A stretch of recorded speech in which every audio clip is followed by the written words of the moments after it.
দিন 10 পরে বিপিন বাড়ি হইতে স্ত্রীর চিঠি পাইয়া জানিল তাহার ভাই বলাই রানাঘাট হাসপাতালে আর থাকিতে চাইতেছে না। বৌদিদিকে অনবরত চিঠি লিখিতেছে, দাদাকে বলো বৌদিদি আমায় এখান থেকে বাড়ি নিয়ে যেতে, আমার অসুখ সেরে গিয়েছে, আর এখানে থাকতে ভালো লাগে না। স্ত্রীর চিঠি পাইয়া বিপিন খুব খুশি হইল না। ইহাতে শুধু কয়েকটি মাত্র সাংসারিক কাজের কথা ছাড়া আর কিছুই নাই। এমন কিছু বেশি দিন তাহাদের বিবাহ হয় নাই যে দুই একটি ভালোবাসার কথা চিঠিতে সে স্ত্রীর নিকট হইতে আশা করিতে পারে না। আজ বলিয়াই বা কেন, মনোরমা কবেই বা চিঠিতে মধু ঢালিয়াছিল। অবশ্য একথা খানিকটা সত্য যে এতদিন সে বাড়িতেই ছিল, মনোরমার কোনো প্রয়োজন ঘটে নাই তাহাকে চিঠি লিখবার। তবুও তো সে 1 বৎসর পলাশপুরে চাকুরি করিতেছে, তাহার এই প্রথম স্ত্রীর নিকট হইতে দূরে বিদেশে প্রবাস যাপন। অন্য অন্য স্ত্রীরা কি তাহাদের স্বামীদের নিকট এই অবস্থায় এই রকম কাঠখোট্টা চিঠি লেখে? বিপিন জানে না এই অবস্থায় স্ত্রীরা স্বামীদের কিরকম চিঠি লেখে, কিন্তু তাহার বিশ্বাস বিরহিণী স্ত্রীরা বিরহ বেদনায় অস্থির হইয়া প্রবাসী স্বামীদের নিকট কত রকমে তাহাদের মনের ব্যথা জানায়, বারবার মাথার দিব্য দিয়া বাড়ি আসিতে অনুরোধ করে। নাটক নভেলে সে এইরূপ পড়িয়াছেও বটে। প্রথম কথা, মনোরমা তাহাকে চিঠি কয়খানা লিখিয়াছে 1 বছরের মধ্যে, 5-6 খানার বেশি নয়। অবশ্য তাহার একটা কারণ বিপিন জানে, সংসারে পয়সার অনটন। একখানা খামের দাম 4 পয়সা, সংসারের খরচ বাঁচাইয়া জোটানো মনোরমার পক্ষে সহজ নয়। সে যাক, কিন্তু সেই 4-5 খানা চিঠিতেও কি 2-1টা ভালো কথা লেখা চলিত না? মনোরমার চিঠি আসে, টাকা পাঠাও, চাল নাই, তেল নাই, অমুকের কাপড় নাই, তুমি কেমন আছো? আমরা ভালো আছি। কখনো এ কথা থাকে না, একবার বাড়ি এসো, তোমাকে অনেক দিন দেখি নাই, দেখিতে ইচ্ছা করে। বিপিন চিঠি পাইয়া বাড়ি যাইবার উদ্যোগ করিতে লাগিল। স্ত্রীকে দেখিবার জন্য নয়, বলাইকে হাসপাতাল হইতে বাড়ি লইয়া যাইবার জন্য। ছোট ভাইটিকে সে বড় ভালোবাসে। রানাঘাটের হাসপাতালে পড়িয়া থাকিতে তাহার কষ্ট হইতেছে, বাড়ি যাইতে চায়। ভরসা করিয়া দাদাকে লিখিতে পারে নাই, পাছে দাদা বকে। তাহাকে বাড়ি লইয়া যাইতেই হইবে। সে পলাশপুর রওনা হইল। 3 দিনের ছুটি চাহিতেই জমিদারবাবু বলিলেন, এই তো সেদিন এলে হে বাড়ি থেকে, আবার এখনই বাড়ি কেন? বিপিন জমিদারকে সমীহ করিয়া স্ত্রীর চিঠির কথা পূর্বে বলে নাই, এখন বলিল। ভাইকে হাসপাতাল হইতে লইয়া যাইবার কথাও বলিল। অনাদিবাবু অপ্রসন্ন মুখে বলিলেন, যাও, কিন্তু তুমি বাড়ি গেলে আর আসতে চাও না। জামাই চলে গিয়েছেন, মানি এখানে রয়েছে, সামনের শনিবারে আবার জামাই আসবেন। রোজ 2-3 টাকা খরচ, তুমি মহাল থেকে চলে এলে আদায়পত্তর হবে না। আমি পড়ে যাব বিষম বিপদে। 3 দিনের বেশি আর 1 দিনও যেন না হয়, বলে দিলাম। মানির সঙ্গে দেখা করিবার প্রবল ইচ্ছা সত্ত্বেও বিপিন দেখিল তাহা একরূপ অসম্ভব।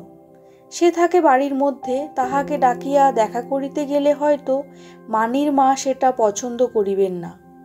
যাইবার পূর্ব মুহূর্তে কিন্তু বিপিন ইচ্ছাটা কিছুতেই দমন করিতে পারিল না।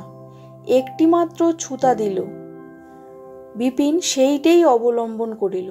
সে যাইবার পূর্বে একবার জমিদার গৃহিণীর নিকট বিদায় লইতে গেল। ও মাসিমা, কোথায় গেলেন? ও মাসিমা।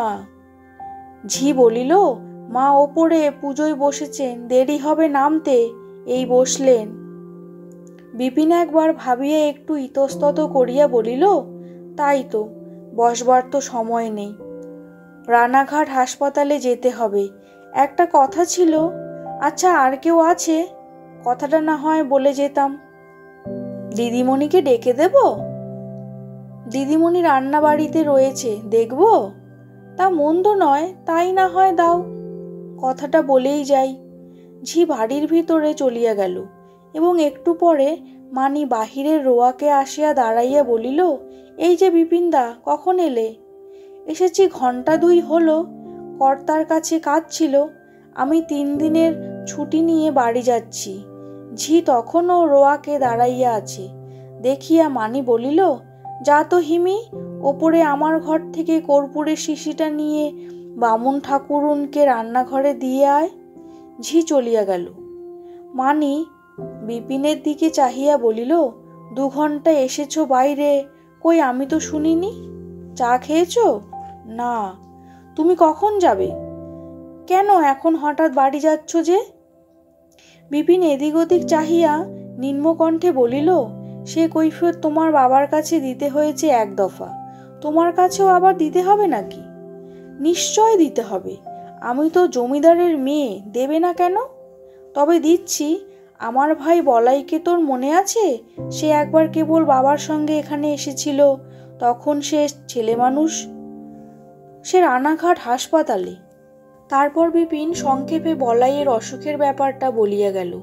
মানি বলিল, চা খেয়ে যাও, বসো, আমি করে আনি। বিপিন রাজি হইল না, বলিল, থাক মানি, আমায় অনেকটা পথ যেতে হবে এই অবেলায়। একটা কথা জিজ্ঞেস করি? যদি আমার আসতে 2-1 দিন দেরি হয়, কর্তাবাবুকে বলে ছুটি মঞ্জুর করিয়ে দিতে পারবি? মানি বড় ভয় দানের ভঙ্গিতে হাত তুলিয়া চাপা হাসি মুখে কৃত্রিম গাম্ভীর্যের সুরে বলিল, নির্ভয়ে চলে যাও বিপিনদা, অভয় দিচ্ছি। দিন 3-এর জায়গায় 7 দিন থেকে এসো। বাবাকে শান্ত করবার ভার আমার ওপর রইল। বিপিন হাসিয়া বলিল, বেশ, বাঁচলাম। দেবী যখন অভয় দিলে তখন আর কাকে ডরাই। চলি তবে। না, একটু দাঁড়াও, কিছু না খেয়ে যেতে পারবে না। কোন সকালে ধোপাকালি থেকে বেরিয়ে এসছো, একটু জল খেয়ে যেতেই হবে। আমি আসছি। মানি উত্তরের অপেক্ষা না করিয়াই বাড়ির ভিতরে চলিয়া গেল এবং একটু পরে একখানা আসন আনিয়া রোয়াকে একপাশে পাতিয়া দিয়ে বলিল, এসো, বসো উঠে। বলিয়াই সে আবার ক্ষিপ্রপদে অদৃশ্য হইল। মানির আগ্রহ দেখিয়া বিপিন মনে কেমন এক ধরনের অপূর্ব আনন্দ অনুভব করিল। এ অনুভূতি তাহার পক্ষে সম্পূর্ণ নতুন। এমনকি সেদিন পোলাও খাওয়ানোর দিনও হয় নাই। সেদিন সে ব্যাপারটাকে খানিকটা সাধারণ ভদ্রতা, খানিকটা মানির রাধিবার বাহাদুরি দেখানোর আগ্রহের ফল বলিয়া ভাবিয়াছিল। কিন্তু আজ মনে হইল মানির এটা আন্তরিক। মানি তাহার সুখ দুঃখ বোঝে। বিপিনের সত্যই ক্ষুধা পাইয়াছে। ভাবিয়াছিল রানাঘাটের বাজারে কিছু খাইয়া লইয়া তবে মিশন হাসপাতালে যাইবে। আচ্ছা, মানি কি করিয়া তাহা বুঝিল? একটা থালায় মানি খাবার আনিয়া বিপিনের সামনে রাখিয়া বলিল, খেয়ে নাও, আমি চায়ের জল বসিয়ে এসছি, দৌড়ে চা করে আনি। থালার দিকে চাহিয়া বিপিনের মনে হইল বাড়িতে এমন কিছু খাবার ছিল না, তেমন কৃপণই বটে জমিদার গিন্নি।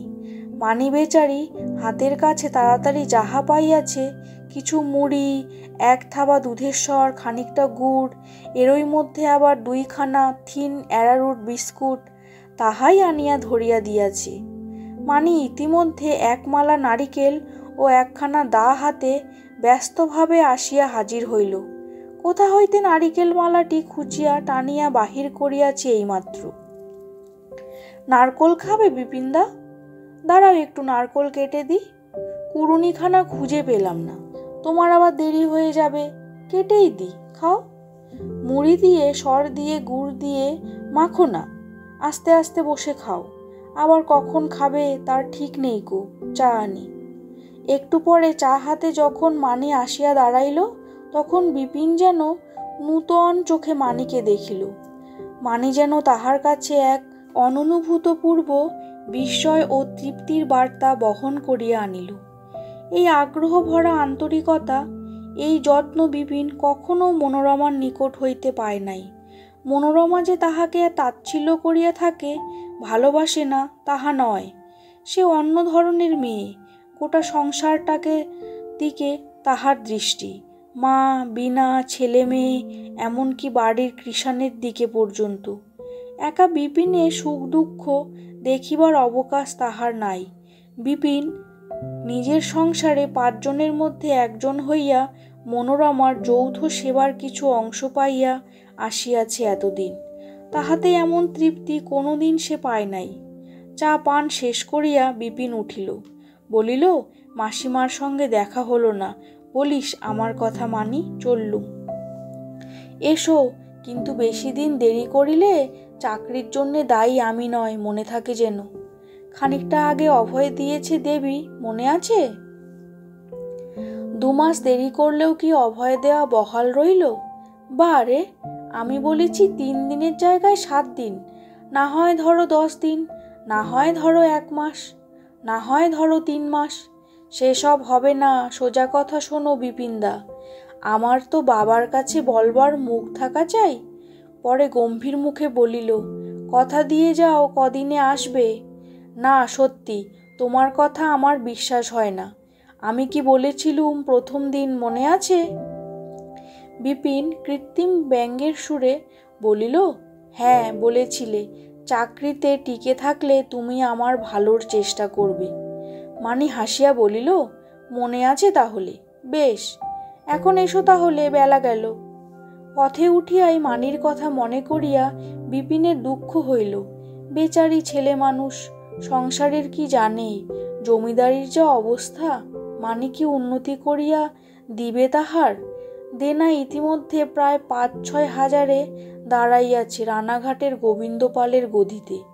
সদরের খাজনা দিবার সময় প্রতি বৎসর তাহার নিকট হ্যান্ড নোট কাটিতে হয়।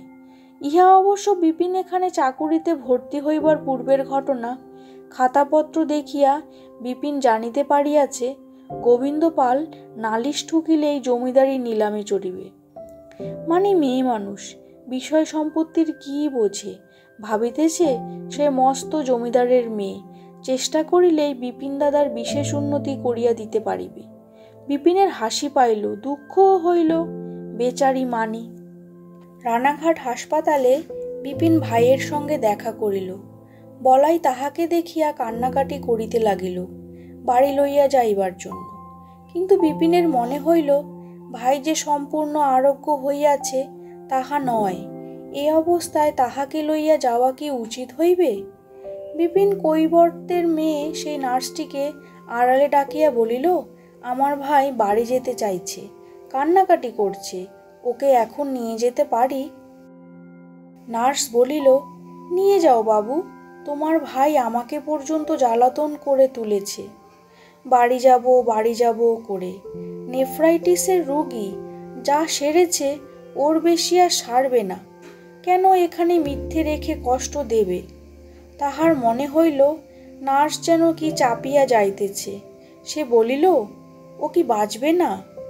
নার্স ইতস্তত করিয়া বলিল, না তা কেন, তবে শক্ত রোগ, বাড়ি নিয়ে গিয়ে একটু সাবধানে রাখতে হবে, নিয়েই যাও বাড়ি, এখন তো অনেকটা সেরেছে। বিপিনের মনটা খারাপ হইয়া গেল। সে গিয়া মিশনের বড় ডাক্তার আর্চার সাহেবের সঙ্গে দেখা করিল। সন্ধ্যা হইয়া গিয়াছে। আর্চার সাহেব নিজের বাংলোর বারান্দায় ইজি চেয়ারে চুপ করিয়া বসিয়াছিলেন। বয়স প্রায় 55-56, দীর্ঘাকৃতি, সবল চেহারা, মাথার সামনে টাক পড়িয়া গিয়াছে। আজ 30 বৎসর এখানে আছেন। বড় ভালো লোক। এই অঞ্চলে সকলে আর্চার সাহেবকে ভালোবাসে। বিপিন গিয়া বলিল, নমস্কার ডাক্তার সাহেব। আর্চার সাহেব বিপিনকে চেনেন না, বলিলেন, এসো, আপনি কি বলছেন? আর্চার সাহেব বাংলা বলেন বটে, তবু একটু ভাবিয়া, একটু ধীরে ধীরে, যেখানে জোর দেওয়া উচিত সেখানে জোর না দিয়া এবং যেখানে জোর দেওয়া উচিত নয় সেখানে জোর দিয়া। বিপিন বলিল, আমার ভাই বলাই চাটুর্যে 6 নম্বর ওয়ার্ডে আছে, নেফ্রাইটিসের অসুখ, তাকে বাড়ি নিয়ে যেতে পারি? সে বড় ব্যস্ত হয়েছে বাড়ি যাবার জন্যে। হা হা, ওই ওয়ার্ডের ছোকরা রোগী, নিয়ে যান। সাহেব, ও কি সেরেছে? সে পূর্বের অপেক্ষা সেরেছে কঠিন রোগ। একেবারে ভালোভাবে সারতে 1 বছর লাগবে। বাড়ি নিয়ে গিয়ে যত্ন করবেন, মাংস খেতে দেবেন না। তাহলে কাল সকালে নিয়ে যাব? আপনি রাত্রে কোথায় থাকবেন? আমার বাড়িতে থাকুন, আমার এখানে ডিনার খাবেন। মুকুন্দ, ও মুকুন্দ, আমার এখানে আত্মীয় আছেন সাহেব, তাদের বাড়ি বলে এসেছি, সেখানেই থাকবো। আমার জন্যে ব্যস্ত হবেন না। বিপিন রাত্রে বাজারের নিকট তাহার এক দুঃসম্পর্কীয় আত্মীয়ের বাড়ি থাকিয়া পরদিন সকালে ঘোড়ার গাড়ি ডাকিয়া আনিয়া ভাইকে লইয়া স্টেশনে গেল। বলাইয়ের বয়স বেশি নয়, 20-21।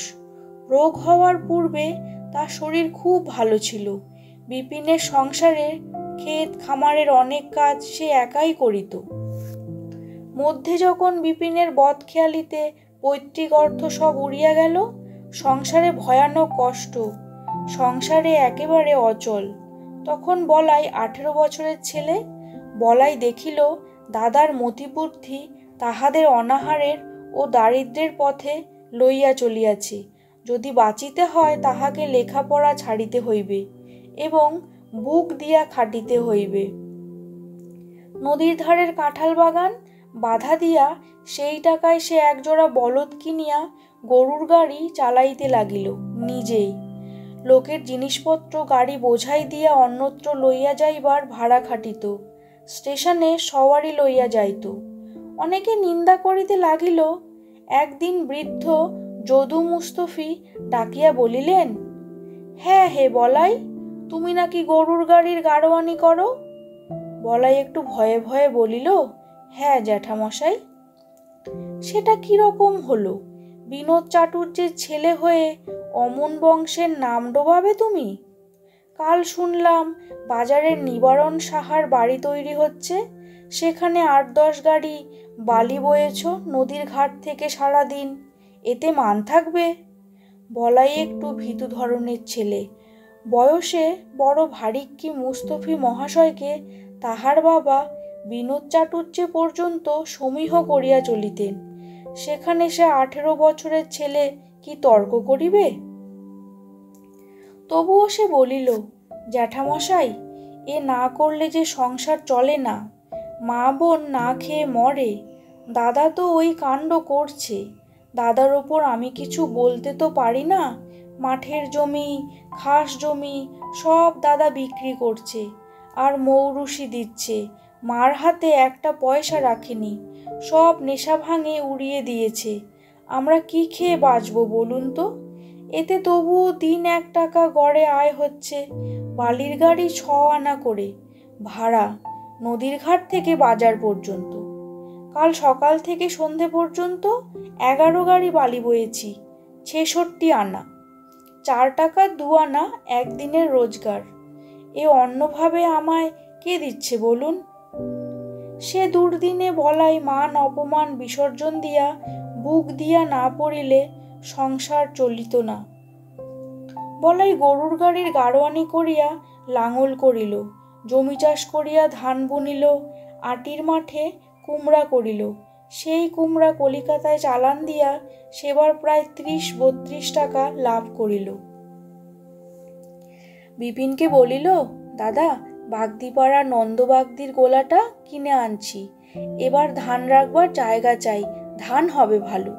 বিপিন বলিল, নন্দবাগদির অত বড় গোলা এনে কি করবি? আমাদের 3 বিঘে জমির ধান, এমন কি হবে যে তার জন্যে অত বড় গোলার দরকার? দামও তো বেশি চাইবে।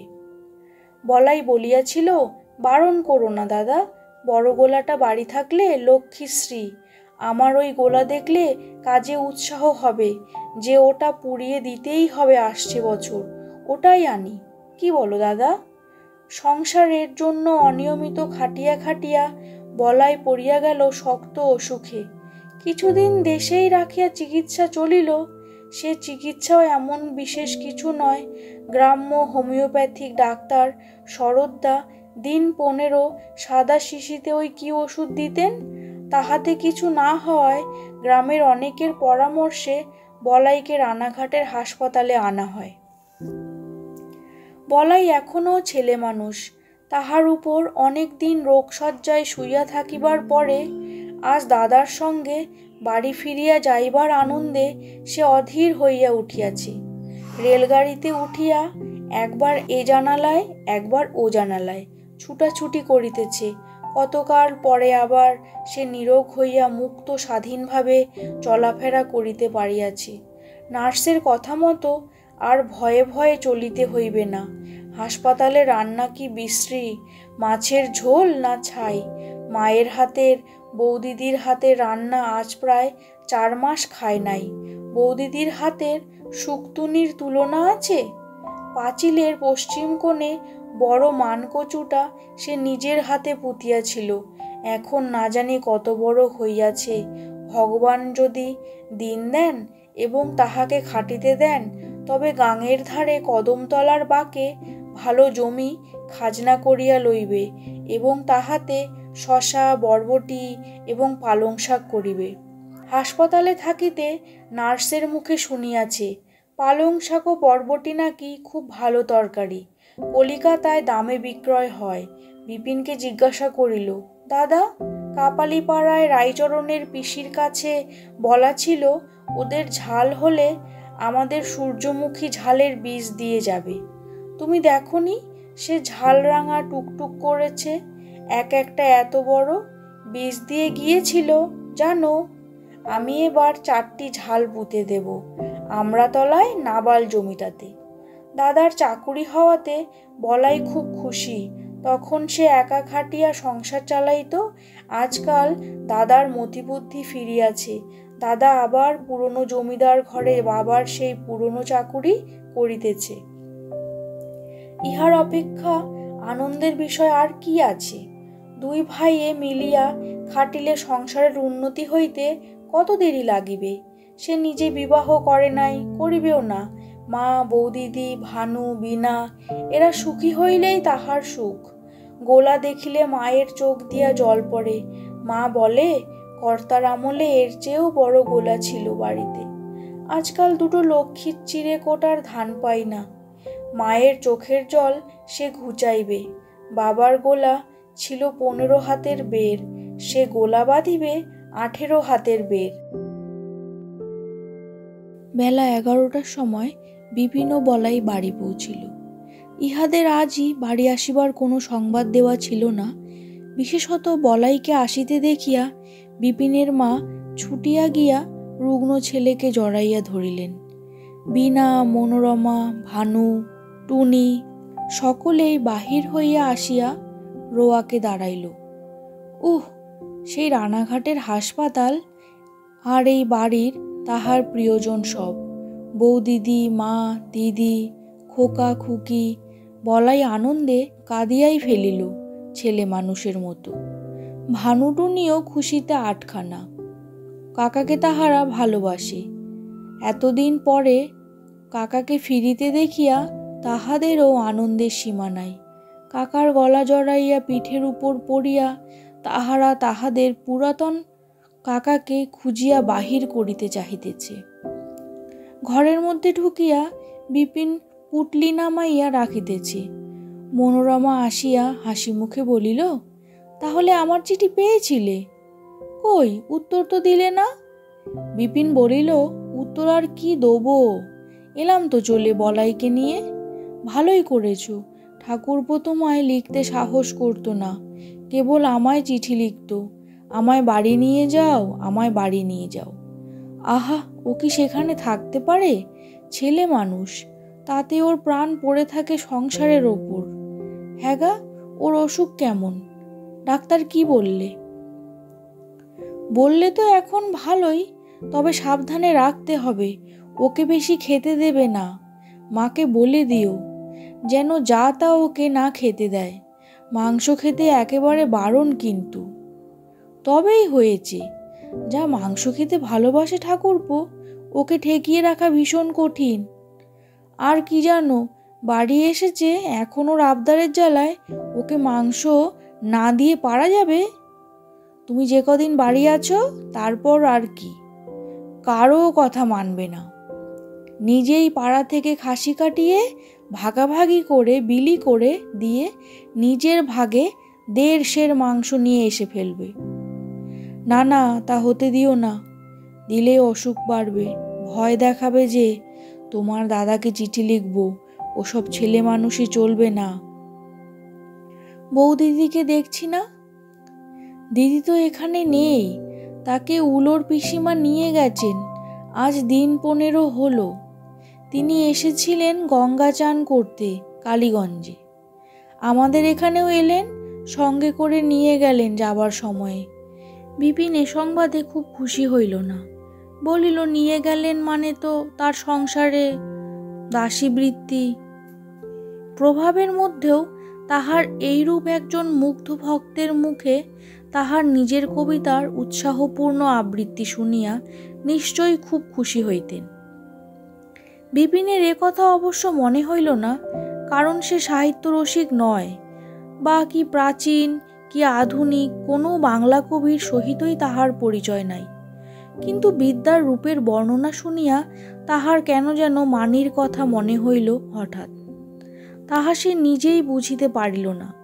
বিদ্যা তো নয়, মানি। কবি যেন তাহাকে চক্ষের সামনে রাখিয়াই এ বর্ণনা লিখিয়াছেন। মানি কাছে আসিলে তাহাকে খুব সুন্দরী বলিয়া বিপিনের মনে হয় নাই, কিন্তু দূরে গেলেই মানিকে সর্বসৌন্দর্যের আকর বলিয়া মনে হয়। তাহার চোখ যতটা ডাগর, তাহার চেয়েও ডাগর বলিয়া মনে হয়। রং যতটা ফর্সা, তাহার চেয়েও ফর্সা বলিয়া মনে হয়। মুখশ্রী যতটা সুন্দর, তাহার চেয়েও অনেক বেশি সুন্দর বলিয়া মনে হয়। আইনদ্দির বাড়ির পশ্চিমে বেলতার মাঠ, অনেক দূর পর্যন্ত ফাঁকা। মাঠের ওপারে হরিদাসপুর গ্রামের বাঁশবন। সূর্য পশ্চিমে হেলিয়া পড়িলেও এখনও বেলা আছে। মাঠের মধ্যে ফুলে ভরা বাবলা গাছে ডালে ডালে শালিক ও ছাতারে পাখির দল কলরব করিতেছে। নিকটে চাঁদমারির বিল থাকাতে বৈকালের হাওয়া বেশ ঠান্ডা। বিপিনের মন কেমন উদাস হইয়া গেল। জীবনে তাহার সুখ নাই, একমাত্র সুখের মুখ সে সম্প্রতি দেখিতে পাইয়াছে। অকস্মাৎ এক ঝলক স্নিগ্ধ জ্যোৎস্নার মতো মানির গত কয়েকদিনের কার্যকলাপ তাহার অন্ধকার জীবনে আলো আনিয়া দিয়াছে। কিন্তু মানি তাহার কে? কেহই নয়, অথচ সেই যেন সব বলিয়া আজ মনে হইতেছে। অথচ মানি অপরের স্ত্রী, বিপিনের কি অধিকার আছে সেখানে? ইচ্ছা করিলেই কি তাহার সঙ্গে যখন তখন দেখা করিবার উপায় আছে? মানি কেন 2 দিনের যত্ন দেখাইয়া তাহাকে এমনভাবে বাঁধিল? আইনদ্দি বলিল, একখানা কুমড়ো খাবে তো চলো আমার সঙ্গে, বিলির ধারে জলি ধানের খেতে আমার নাতি বসে পাখি তাড়াচ্ছে, সেখানতে দেব এখন। ডাঙার ওপারেই কুমড়োর ভুঁই। চাঁদমারির বিলের ধারে ধারে দীর্ঘ জলজ পাতি ঘাসের মধ্য দিয়া সুড়িপথ। পরন্ত বেলার আধ শুকনো ঘাসের রোদ পোড়া গন্ধের সঙ্গে বিলের জলের পদ্ম ফুলের গন্ধ মিশিয়াছে। বিলের এপারে সবটাই জলি ধানের ক্ষেত। মাঝে মাঝে ছোট ছোট বাঁশের মাচায় বসিয়া লোকে টিনের কানেস্তারা বাজাইয়া বাবুই পাখি তাড়াইতেছে। আইনদ্দির নাতির নাম মাখন। এদেশের মুসলমানদের এরকম নাম আছে অনেক, এমনকি ভুবন, নিবারণ, যজ্ঞেশ্বর পর্যন্ত আছে। মাখনের বয়স 40-এর কম নয়, চুলে পাক ধরিয়াছে। তাহার বাবার বয়স প্রায় 72-73।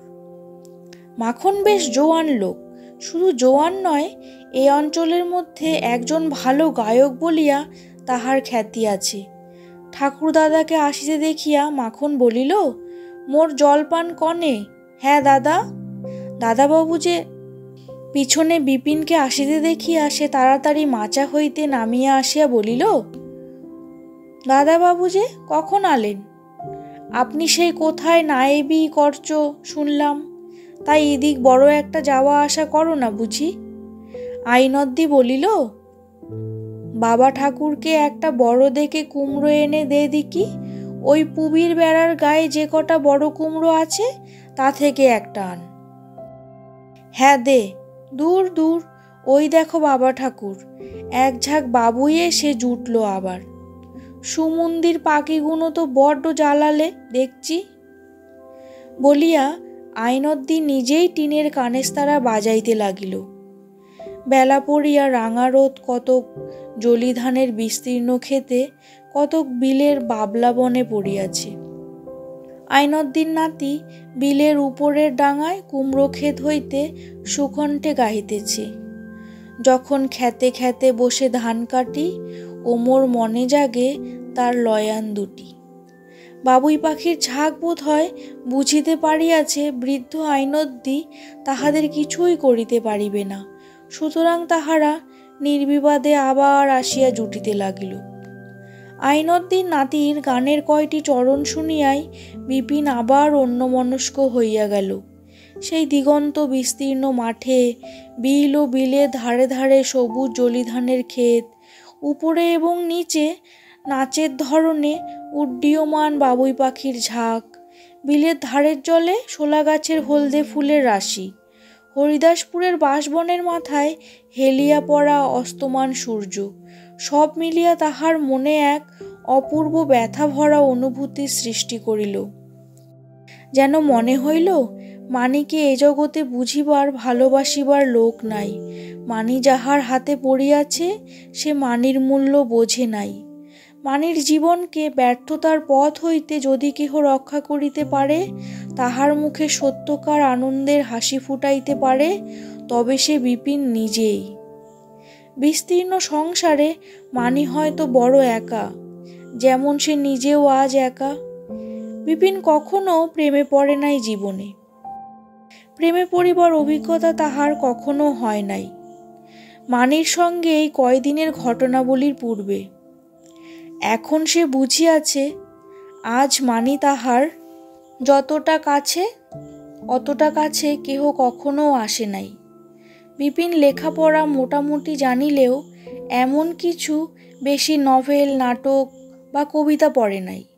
প্রেমের কি লক্ষণ কবি ঔপন্যাসিকেরা লিখিয়া গিয়াছেন তাহা সে জানে না, কিন্তু সে মাত্র এইটুকু অনুভব করিল, মানি ছাড়া জগতে আর কেহ আজ যদি তাহার সামনে আসিয়া দাঁড়ায়, তাহার মনের এ শূন্যতা পূর্ণ করিবার নয়। ইহাকে কি বলে ভালোবাসা? হয়তো হইবে। যে কোনো কথাই সেই একটিমাত্র মানুষের কথা মনে আনিয়া দেয়। বিপিনের জীবনে ইহা একেবারে নূতন। সে যে ভাইয়ের অসুখের সম্বন্ধে আইনদ্দির সঙ্গে পরামর্শ করিতে গিয়াছিল, এ কথা বেমালুম ভুলিয়া গিয়া কুমড়াটি হাতে লইয়া বিপিন সন্ধ্যার সময় বাড়ি ফিরিল।